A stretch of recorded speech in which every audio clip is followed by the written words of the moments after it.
The divine eye. The eye of wisdom. 3 kinds of training. In higher morality. In higher thought. In higher wisdom. 3 kinds of development. Of the emotions. Of the mind. Of wisdom. 3 unsurpassables. Of vision. Of practice. Of liberation. 3 kinds of concentration. With thinking and pondering. With pondering without thinking. With neither. 3 more kinds of concentration. On emptiness. On the signless. Desireless. 3 purities. Of body. Of speech. Of mind. 3 qualities of the sage. As to body. As to speech. As to mind. 3 skills. In going forward. In going down. In means to progress. 3 intoxications. With health. With youth. With life. 3 predominant influences. Oneself. The world. The Dhamma. 3 topics of discussion. Talk may be of the past, that is how it used to be. Talk may be of the future, that is how it will be. Talk may be of the present, that is how it is now. 3 knowledges. Of one's past lives. Of the decease and rebirth of beings. Of the destruction of the corruptions. 3 abidings. Deva abiding. Brahma abiding. The Aryan abiding. 3 miracles. Of psychic power. Of telepathy. Of instruction. These are the sets of 3 things, so we should all recite together for the benefit, welfare, and happiness of devas and humans. There are sets of 4 things which were perfectly proclaimed by the Lord. 4 foundations of mindfulness. Here a monk abides contemplating body as body, ardent, clearly aware and mindful, having put aside hankering and fretting for the world, he abides. Contemplating feelings as feelings, he abides contemplating mind as mind, he abides contemplating mind objects as mind objects, ardent, clearly aware and mindful, having put aside hankering and fretting for the world. 4 great efforts. Here a monk rouses his will, makes an effort, stirs up energy, exerts his mind and strives to prevent the arising of unaris and evil unwholesome mental states that have arisen. He rouses his will and strives to overcome evil unwholesome mental states that have arisen. He rouses his will and strives to produce unaris and wholesome mental states. He rouses his will and strives to maintain wholesome mental states that have arisen, not to let them fade away, to bring them to greater growth, to the full perfection of development. 4 roads to power. Here a monk develops concentration of intention accompanied by effort of will, concentration of energy, concentration of consciousness, and concentration of investigation accompanied by effort of will. 4 yahanas. Here a monk, detached from all sense desires, detached from unwholesome mental states, enters and remains in the first yahana, which is with thinking and pondering, born of detachment, filled with delight and joy. And with the subsiding of thinking and pondering, by gaining inner tranquility and oneness of mind, he enters and remains in the second yahana, which is without thinking and pondering, born of concentration, filled with delight and joy. And with the fading away of delight, remaining imperturbable, mindful and clearly aware, he experiences in himself that joy of which the noble ones say, happy is he who dwells with equanimity and mindfulness. He enters and remains in the third yahana. And, having given up pleasure and pain, and with the disappearance of former gladness and sadness, he enters and remains in the fourth yahana, which is beyond pleasure and pain, and purified by equanimity and mindfulness. 4 concentrative meditations. This meditation, when developed and expanded, leads to happiness in the here and now, gaining knowledge and vision, mindfulness and clear awareness, and the destruction of the corruptions. How does this practice lead to happiness here and now? Here, a monk practices the 4 yahanas. How does it lead to the gaining of knowledge and vision? Here, a monk attends to the perception of light, he fixes his mind to the perception of day, by night as by day as by night. In this way, with the mind clear and unclouded, he develops a state of mind that is full of brightness. How does it lead to mindfulness and clear awareness? Here, a monk knows feelings as they arise, remain and vanish. How does this practice to the destruction of corruptions? Here, a monk abides in the contemplation of the rise and fall of the five aggregates of grasping. This is material form, this is its arising, this is its ceasing, these are feelings, this is its arising, this is its ceasing, this perception, this is its arising, this is its ceasing, these are mental formations, this is its arising, this is its ceasing, this is consciousness, this is its arising, this is its ceasing. Four boundless states. Here a monk, with the heart filled with loving kindness, pervades first one quarter, then the second, then the third and the fourth. Thus he stays, spreading the thought of loving kindness above, below and across, abundant, magnified, unbounded, without hatred or ill will. And likewise with compassion, sympathetic joy and equanimity. Four formless jhanas. Here, a monk, by passing entirely beyond bodily sensations, by the disappearance of all sense of resistance and by non-attraction to the perception of diversity, seeing that space is infinite, reaches and remains in the sphere of infinite space. And by passing entirely beyond the sphere of infinite space, seeing that consciousness is infinite, he reaches and remains in the sphere of infinite consciousness. And by passing entirely beyond the sphere of infinite consciousness, seeing that there is nothing, no thing can be used for better clarity, webmaster. He reaches and remains in the sphere of nothingness. And by passing entirely beyond the sphere of nothingness, he reaches and remains in the sphere of neither perception nor non-perception. Four supports. Here a monk judges that one thing is to be pursued, one thing endured, one this avoided, one thing suppressed. Four Aryan lineages. Here, a monk is content with any old robe, praises such contentment, and does not try to obtain robes improperly or unsuitability. He does not worry if he does not get a robe, and if he does, he is not full of greedy, blind desire, but makes use of it, aware of such dangers and wisely aware of its true purpose. Nor is he conceited about being thus content with any old robe, and he does not disparage others.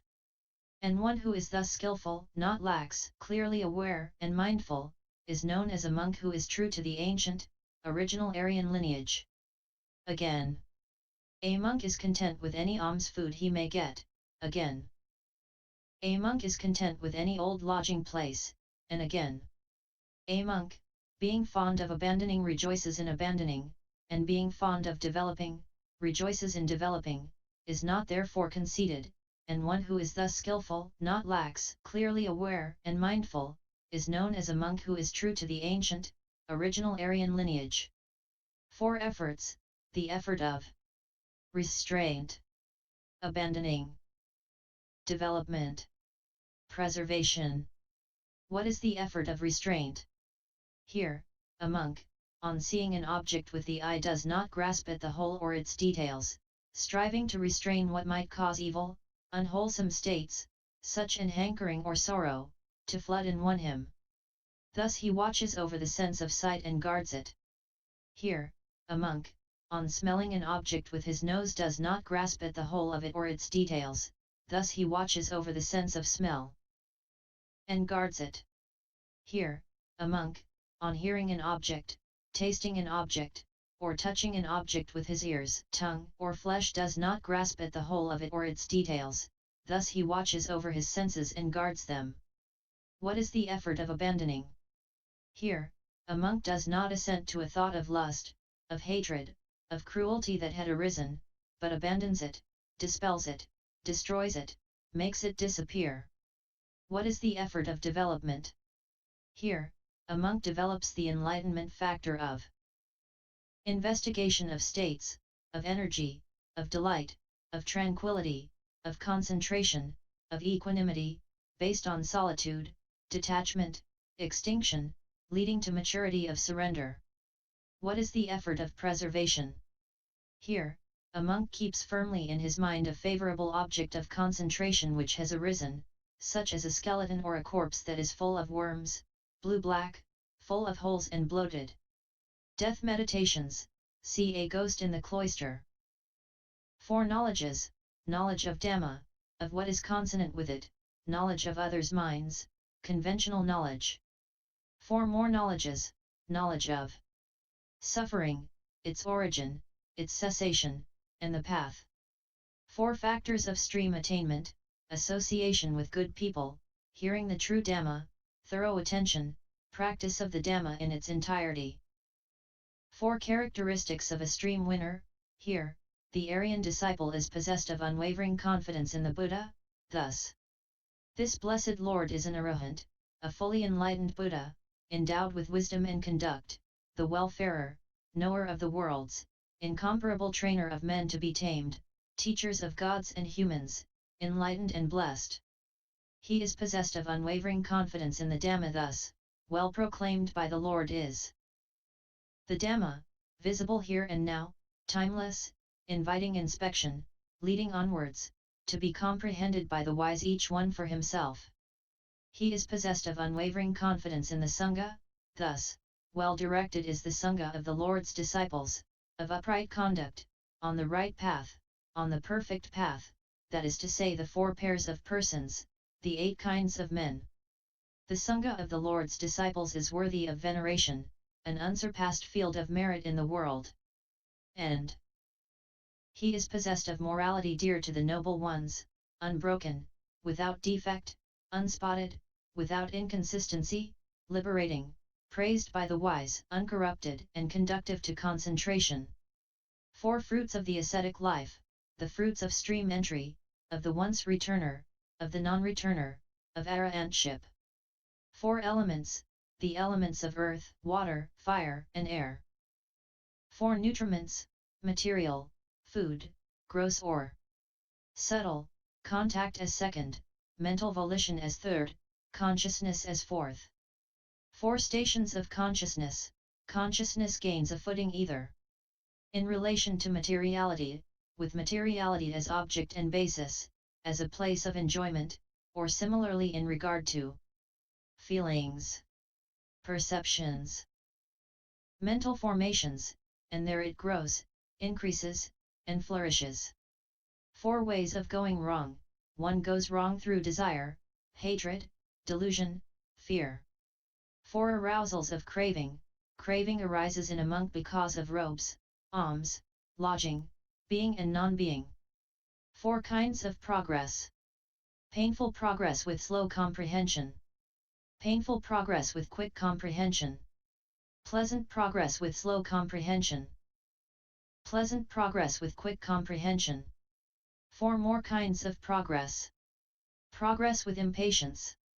Patient progress. Controlled progress.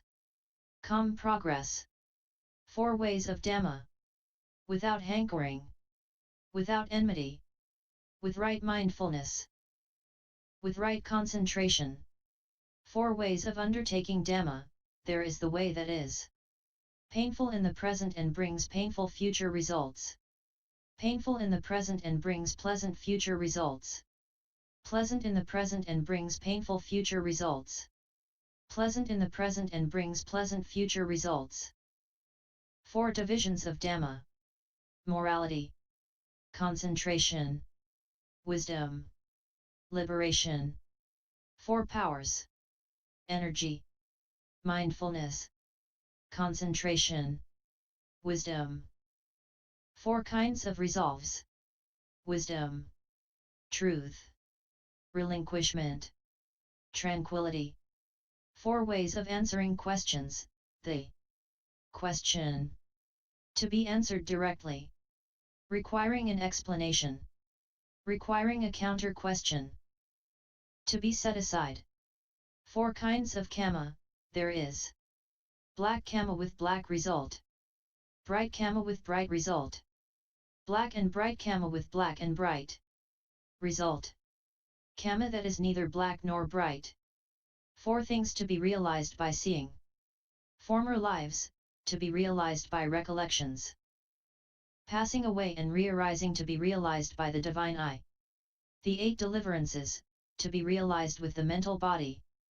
The destruction of the corruptions to be realized by wisdom. 4 floods. Sensuality. Becoming. Wrong views. Ignorance. 4 yokes. 4 un-yokings, from. Sensuality. Becoming. Views. Ignorance. 4 ties. The body tie of hankering. Ill will. Attachment to rite and ritual. Dogmatic fanaticism. 4 clingings. To sensuality. To views. To rules and rituals. To ego belief.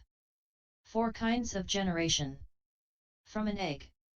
From a womb.